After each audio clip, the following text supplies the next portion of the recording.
Nous reprenons ce soir l'histoire de les chevaliers de la table ronde. La dernière fois, nous avons appris que parmi les chevaliers, il y en avait deux jeunes qui voulaient absolument partir retrouver le roi pêcheur. C'était Perceval le Gallois et Lancelot du Lac. Donc là, on va partir dans un chapitre, dans une partie qui concerne justement uniquement Perceval le Gallois. Perceval et le chevalier Vermeil. La première fois qu'il vint à la cour du roi Arthur, Perceval était un très jeune homme, grand, beau de visage et de naissance noble, mais à demi sauvage. En effet, sa mère l'avait élevé dans un manoir isolé du pays de Galles, sans lui dire un mot de la chevalerie, sans lui laisser voir un seul chevalier, tant elle craignait qu'il ne meure au combat, comme avant lui son père et ses deux frères. Or, un jour qu'il chassait dans la forêt, il rencontra une troupe de chevaliers qui s'en allait auprès du roi Arthur. Il les regarda, d'abord ébahi, puis émerveillé par leur épée, leur armure, et par ce qu'ils racontaient de la cour du roi, toute chose inconnue de lui jusqu'à là. Il n'eut plus qu'une idée, leur ressembler et partir lui aussi à la cour du roi Arthur. Sa mère ne put le retenir et elle céda. Elle lui prépara une grosse chemise de chanvre qu'elle avait elle-même tissée, des braies, les braies c'est des grands pantalons, à la mode de Galles, y joignit une cotte de maille pour se protéger, et un chaperon de cuir de cerf. Puis elle l'embrassa en pleurant. « Beau fils, dit-elle, ma douleur est grande de vous voir partir. Nul doute que le roi Arthur ne vous prenne à son service et ne vous donne les armes dont vous rêvez. Mais quand il faudra vous en servir, comment ferez-vous ? Pas trop bien, j'en ai peur.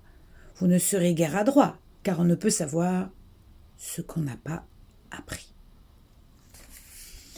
Donc là, voilà la maman qui pleure. Elle soupira et reprit. « Écoutez toutefois, voici mes 3 recommandations. Honorez les dames. Suivez les conseils des prud'hommes, c'est-à-dire des hommes importants qui sont à la fois sages et qui connaissent bien le droit. Et priez Dieu de vous donner honneur en ce siècle et bonne fin, c'est-à-dire s'il meurt, une mort honorable. » Le cheval était déjà scellé, Perceval embrassa sa mère et partit. Il chevaucha depuis le matin jusqu'au déclin du jour et passa la nuit dans la forêt. À son réveil, il vit venir un charbonnier menant un âne. Il l'arrêta. « Quel est le plus court chemin pour aller à Carduel chez le roi Arthur ?» Le chardonnier le lui indiqua, et Perceval prit ce chemin. Bientôt il aperçut dominant la mer un beau et fort château. Un chevalier en sortait, tenant dans sa main droite une coupe en or, et dans sa main gauche sa lance et son écu. L'écu, c'est le bouclier. Il portait une armure vermeille, c'est-à-dire un peu rouge, toute neuve. Elle plut à Perceval, et dans son innocence, il pensa que s'il la demandait au roi, il l'obtiendrait.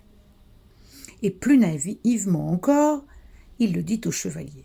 « Je vais à la cour demander vos armes au roi. » Le chevalier se mit à rire, mais Perceval était déjà reparti.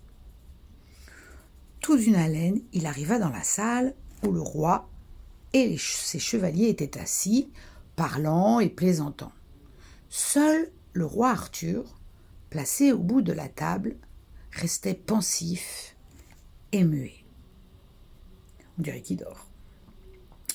Perceval, ignorant les usages, s'avança, toujours à cheval, et mena la bête si près du roi que ce dernier, sortant de ses pensées, regarda ce jeune homme inconnu qui le saluait en le fixant de ses yeux clairs.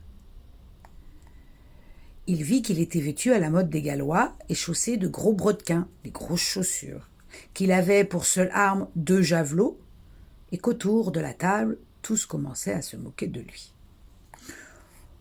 Courtoisement, le roi dit « Soyez le bienvenu. Si je réponds mal à votre salut, c'est que le chagrin m'empêche de parler. Mon pire ennemi, le chevalier Vermeil de la forêt de Quincampoix, est venu ici, ouvertement, me menacer. Et il a eu l'audace folle de saisir ma propre coupe et de répandre sur la reine Guenièvre tout le vin qu'elle contenait. Si c'est celui que j'ai rencontré devant la porte et qui s'en va avec votre coupe, dit Perceval, donnez-moi ses armes, car je veux être le chevalier Vermeil.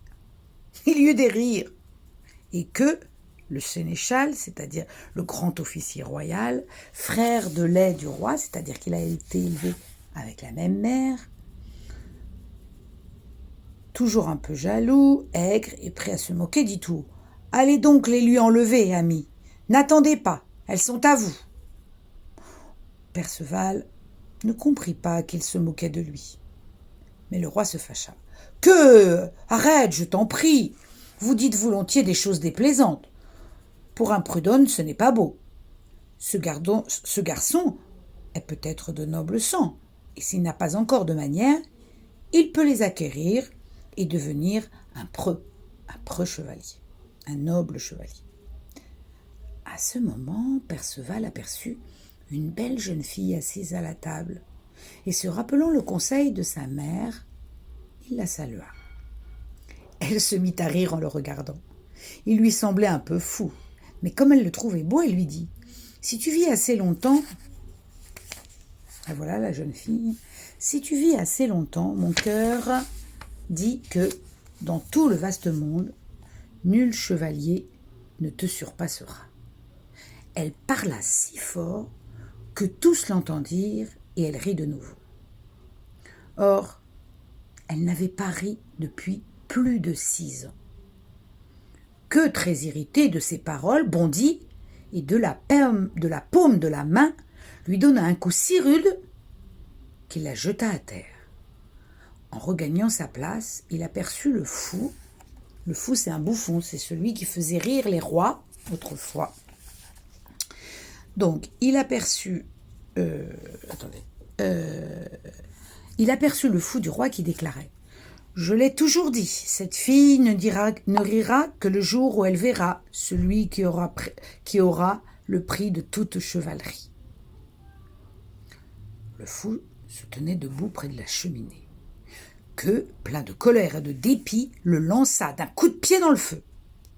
Le fou cria, la fille pleura, et Perceval s'en va sans conseil de qui que ce soit et sans plus attendre à la recherche du chevalier Vermeil. Le chevalier avait posé la coupe d'or sur une grosse pierre et s'était assis à côté, attendant combat et aventure. Perceval, dès qu'il l'aperçut, lui cria « Le roi Arthur vous ordonne de me donner vos armes !»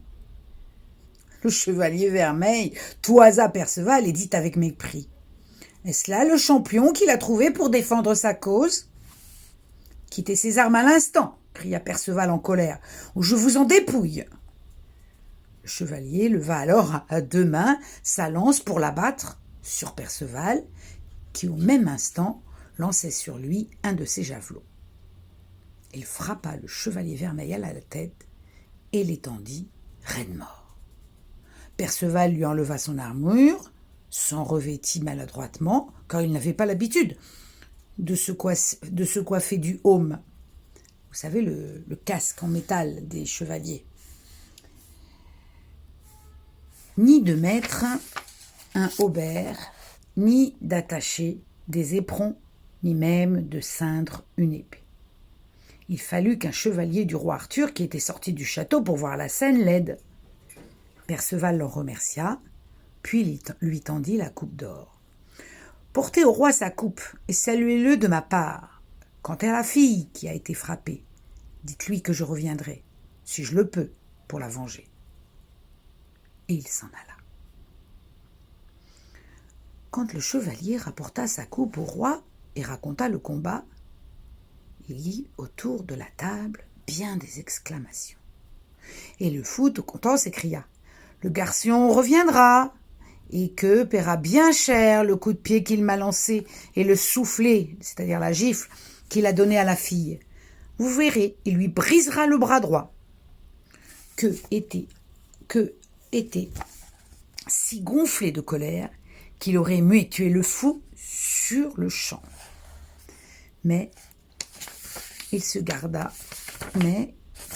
contint à cause du roi qui disait d'un ton désolé « Quel dommage d'avoir laissé partir ce garçon sans même connaître son nom. Il ignore tout des armes, mais si on lui avait appris l'emploi de la lance et de l'écu et de l'armure, quel bon chevalier il aurait fait. » Voilà ce chapitre. Demain, nous continuerons pour voir ce qui est arrivé à Perceval. Voici le dessin du fou du roi. Voilà, à demain.